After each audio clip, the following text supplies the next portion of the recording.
সুপ্রভাত বন্ধুরা। ছাদ বাগান থাকবে আর মিলিবাগ হবে না তা তো আর কখনো হয় না। তো মিলিবাগগুলোকে সবসময় আপনারা ওষুধ দিয়ে মারার চেষ্টা করবেন না। এরকম একটা কাগজ নিয়ে এই যে মিলিবাগটাকে এরকম একটা কাগজ দিয়ে এরকম পরিষ্কার করে একটু একটু চেপে চেপে দেবেন। এর মধ্যে দেখবেন একটু লাল লাল একটু এর মতন পোকাগুলো মরলে পরে এই যে এরকম একটু লাল লাল রং হয়ে যাবে।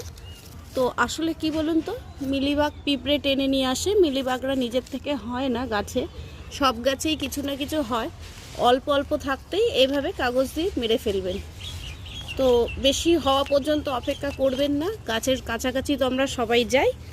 তো মিলিবাগগুলো এভাবে মেরে ফেলাই অনেক বেশি ভালো।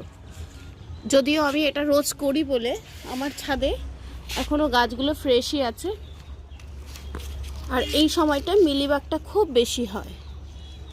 তো এভাবেই করুন, মিলিবাগগুলোকে এরকমভাবে কাগজ দিয়ে দিয়ে পরিষ্কার করে ফেলুন। দেখবেন এরকম একটু এই যে দেখুন এই মিলিবাগগুলো এরকমভাবে মেরে ফেলাই ভালো। এরকম দেখবেন লাল লাল এগুলো বেরোবে, এগুলোকে একটু টিপে টিপে মেরে ফেলাই ভালো। তাহলে আর যদি এমনি ঝরিয়ে ফেলে দেন আবার ওরা গাছে পিঁপড়ে ওদেরকে আবার গাছে তুলে দেবে।